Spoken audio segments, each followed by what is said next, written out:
conversar un tema que es súper importante. Antiguamente uno pensaba en infarto, cuando hablaba de infarto, tú pensabas en gente mayor, de la tercera edad, comúnmente. Bueno, hay un aumento explosivo de infartos en jóvenes. Casos aumentaron un 42% en tan solo 4 años. Estamos hablando de gente desde 35 años para arriba. Entonces nos preguntamos, ¿qué nos está pasando? Y las respuestas hoy día vienen por cuenta del doctor Víctor Rosell, presidente de la Sociedad Chilena de Cardiología. Doctor, gusto saludarlo. ¿Cómo está? Muy buenas tardes, un gusto de poder participar con ustedes y poder contribuir a resolver las dudas y buscar respuestas para esta interrogante. ¿Cuáles son las principales causas de por qué esto está pasando? ¿De por qué tantos jóvenes se están infartando? Bueno, la verdad es que esto no es nuevo, digamos, vienen aumentando los factores de riesgo cardiovascular en la gente joven.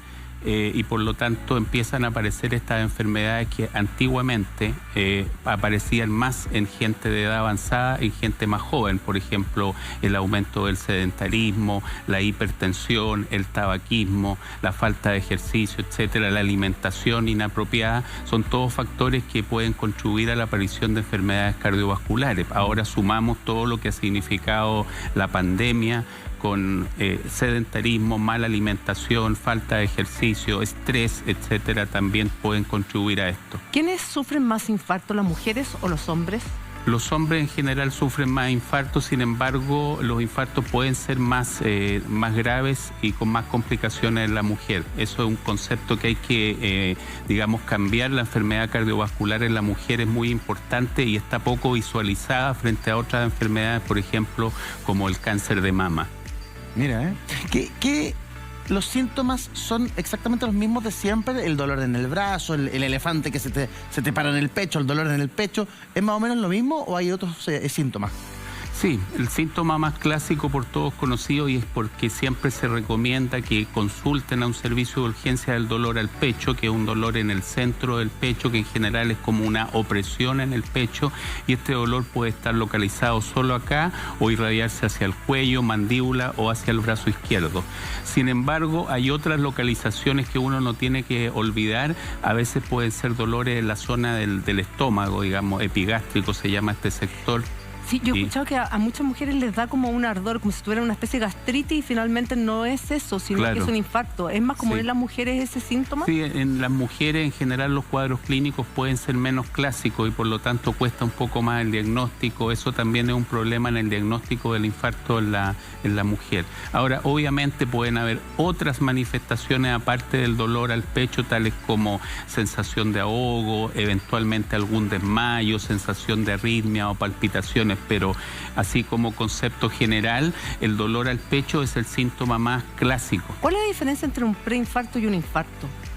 Un preinfarto en realidad es un infarto que no está absolutamente constituido. O sea, pueden haber cuadros previos a un infarto, pero que muchas veces tienen la misma significación o el pronóstico que los infartos. En relación a cómo se producen, no está totalmente ocluida la arteria cuando es un preinfarto. Cuando es un infarto, la arteria, que tiene normalmente una placa de grasa, ¿no es cierto?, que se produce por los factores de riesgo cardiovascular, se accidenta, se produce una lesión en la superficie, eso activa la coagulación de la sangre y finalmente se produce la oclusión, digamos, se tapa completamente la arteria. Eso sería un infarto. Un preinfarto puede ser previo, no hay digamos, una oclusión completa. ¿Hay cómo revertir este tapón que se genera en nuestras arterias si uno ha tenido mal estilo de vida, mala alimentación, no se ha cuidado nada, ha sido sedentario, ha llevado una vida desordenada, no sé, y la arteria ya se ha ido tapando? ¿Hay cómo revertir eso? Claro, eso es fundamental, es la prevención. O sea, la prevención antes que haga la enfermedad. Obviamente, cuando la persona no ha hecho la enfermedad, se habla de una prevención primaria. Es decir, evitar que se presente la enfermedad. Cuando ya la ha tenido, o sea, ya ha tenido un infarto o cualquier evento cardiovascular, se habla más bien de prevención secundaria.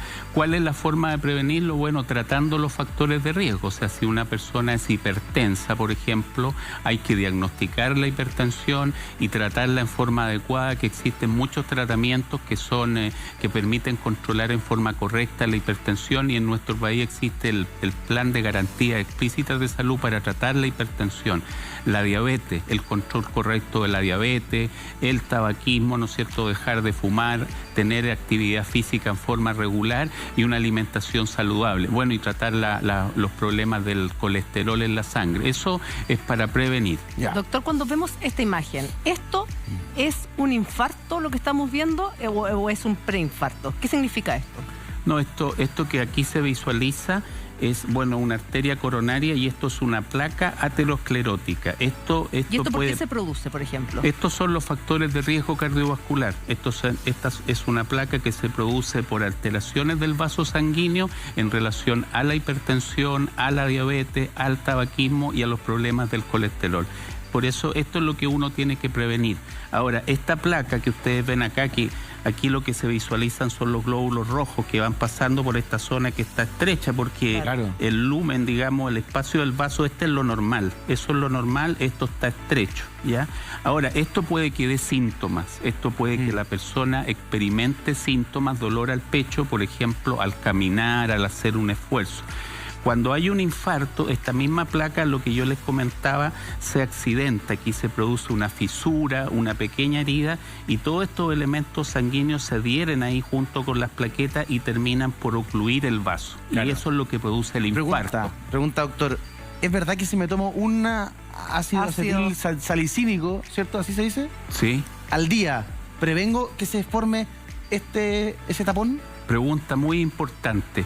Hay la idea de que todos tienen que tomar el ácido acetil salicílico, pero la verdad es que en los grandes estudios esto no se ha logrado demostrar cuando la persona no tiene factores de riesgo. Quiere decir, el mensaje es que no todas las personas tienen que tomar el ácido acetil salicílico. Bueno, obviamente los que han tenido un infarto o un preinfarto sí o sí lo tienen que tomar. ¿Los diabéticos? Los diabéticos es un factor de riesgo. Lo que pasa es que los diabéticos normalmente es diabético, hipertenso, tiene colesterol alto, entonces se juntan ya 3 factores de riesgo cardiovascular y ahí sí que probablemente el riesgo-beneficio favorece el uso de la ácido acetil salicílico.